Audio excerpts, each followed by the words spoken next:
এখন তো সবাই ভাজাপোড়ি বেশি খায়, পেঁয়াজু, সিঙ্গারা, পুরি, এটা সেটা। তার সাথে তো সসটা সচরাচর বেশিই লাগে। তো আমি আজকে ভাবলাম যে ২টা সসই বানিয়ে নেব। আসসালামু আলাইকুম বন্ধুরা, কেমন আছেন আপনারা সবাই? আলহামদুলিল্লাহ আমি ভালো আছি। আজকে আমি সস বানাবো ২টা। আজকে গ্রিন চিলি সস আর একটা সুইট গ্রিন চিলি সস। তো ২টোই বানাবো, ২টোই পছন্দ করে বাবুটা, সেজন্য চিন্তা করলাম বানিয়ে নিই। প্রথমে আমি সুইট চিলি সসটা করব, সেজন্য আমি ১.৫ কাপ পানি নিয়ে নিলাম। আর নিয়ে নিলাম উঁচু করে ১ কাপ চিলি ফ্লেক্স, ১ চামচ চিলি ফ্লেক্স। আর চিনি দিয়ে দিলাম ১ কাপ। তো ১ কাপ চিনির জন্য আমার ১.৫ কাপ পানি নিয়েছি আমি, আপনারা দেখতেছেন। আর এখানে আমি উঁচু করে ১ চামচ রসুনের কুচানো একেবারে মিহি করে কুচিয়ে দিয়েছি।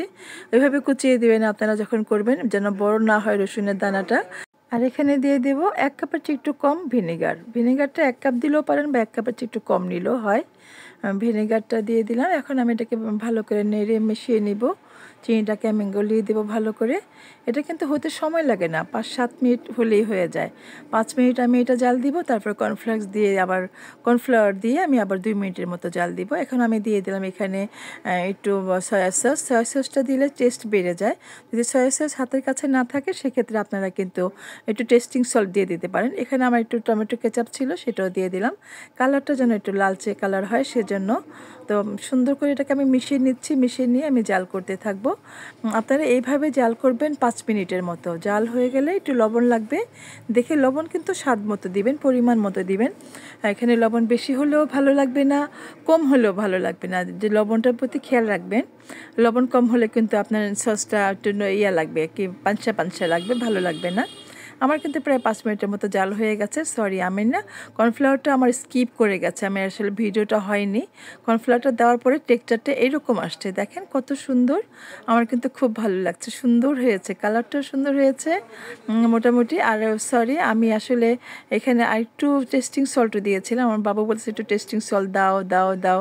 তার তো টেস্টিং সল্টের প্রতি খুব দুর্বলতা। যদিও বাবুটা খায়, একটু স্বাদের প্রতি খুব যত্ন নিতে হয়। সে খুব স্বাদের জিনিস খেতে পছন্দ করে, তার জিভের অনেক দাম, বুঝছেন। সে খালি খেয়ে খেয়ে দেখবে মজা হয়েছে কিনা।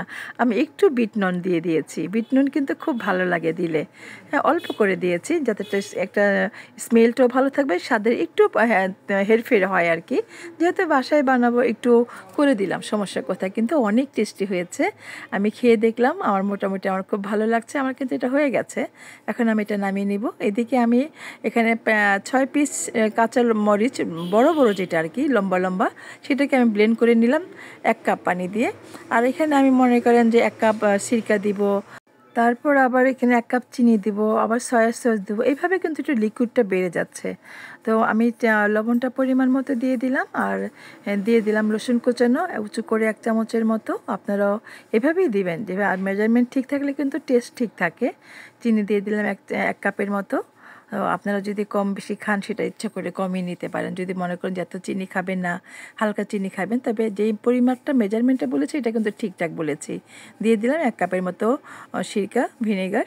তো এটা কিন্তু আসলে এই সসটাকে ভালো রাখার জন্য এটা খুব দরকার। ভিনেগারটা কিন্তু কম দিবেন না, কম দিলে কিন্তু আপনার সসটা প্রায় নষ্ট হয়ে যাবে। এই যেভাবে করলাম না, এইভাবে করে নিলে, আমি একটু টেস্টিং সল্টও দিয়ে দিলাম, দেখতে পাচ্ছেন আপনারা। তো এইভাবে করে নিলে না, এটা প্রায় ৩ মাসের মতো আপনার ফ্রিজে রেখে খেতে পারবেন, কিচ্ছু হবে না। এভাবে করে দেখবেন, মেজারমেন্ট ঠিক থাকলে, সিরকার মেজারমেন্টটা ঠিক থাকবেন। সবসময় সিরকাটা কম দিবেন না, সিরকাটা কম দিলে কিন্তু সসটা নষ্ট হয়ে যায়।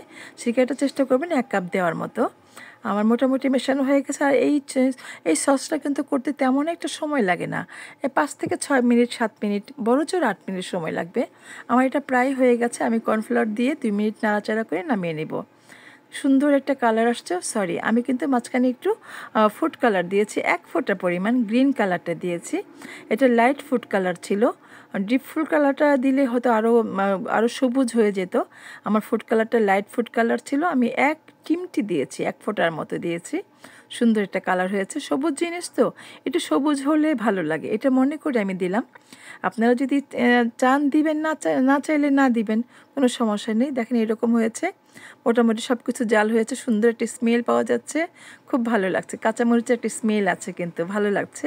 আর এখন আমি কর্নফ্লাওয়ারটা দিয়ে একটু নেড়ে চেড়ে এটাকে নামিয়ে নেব। হয়ে গেছে কিন্তু সব কিছু ঠিকঠাক আছে। আর সব কিছু ঠিকঠাক থাকলে কিন্তু আপনারাও যখন করবেন করে কিন্তু ভালো লাগবে, আনন্দ লাগবে। একটা কাজ করলে যদি ঠিকঠাক মতো ভালো করে করতে পারেন তখন দেখবেন আসলেই মনে আনন্দ লাগে। এবং অর্গানিক তা নিজের হাতে করে নিলেন, এটা অনেক ভালো। সময় তো বেশিক্ষণ লাগে না, ইচ্ছে করলেই কিন্তু আমরা করে নিতে পারি।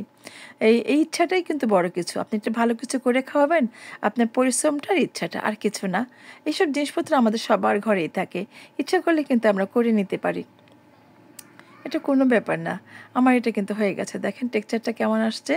আর এটা একেবারেই গরম গরম। এটা যখন শীতের দিন আমাদের এখন সব জায়গায় মোটামুটি ঠান্ডা পড়ে গেছে, এটা কিন্তু 1 ঘন্টা পরে অনেকটা আরও থকথকে হয়ে যাবে, আরও ঘন হয়ে যাবে। তো হয়ে গেছে, আমি একটু টেস্ট করে দেখলাম, খুব মজা হয়েছে, খুব সব কিছু ঠিক আছে।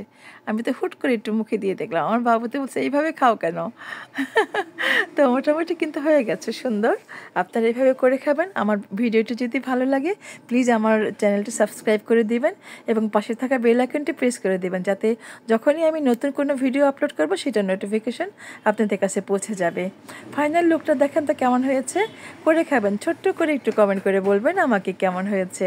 এতে করে আমি ইন্সপায়ার হব, আমার ভালো লাগবে, আর কাজ করতেও ভালো লাগে। কেউ কমেন্ট করলে আমার কমেন্টের অ্যান্সার করতে খুব ভালো লাগে। ভালো মন্দ যেটা সবসময় বলি, যেটাই হোক কিছু একটা বলবেন, ভালো লাগবে। কাজ করতে যে পরিশ্রমটা লাগে সেই পরিশ্রমটা চলে যায় যখন কমেন্ট পড়ি, ভালো লাগে। দেখেন কি সুন্দর টেক্সচারটা আসছে।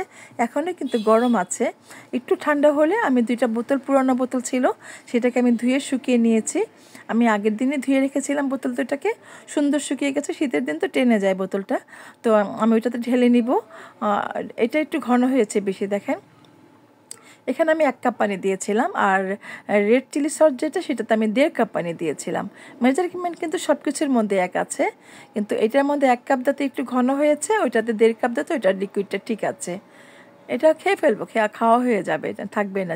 যে পরিমাণ টেস্ট হয়েছে আপনাদেরকে বোঝাতে পারবো না। করে খাবেন, তারপরে আমাকে বলবেন যে টেস্ট হয়েছে কিনা। অনেক টেস্টি হয়, বাসায় অথেন্টিক করে খেতে পারলেন, তাই না?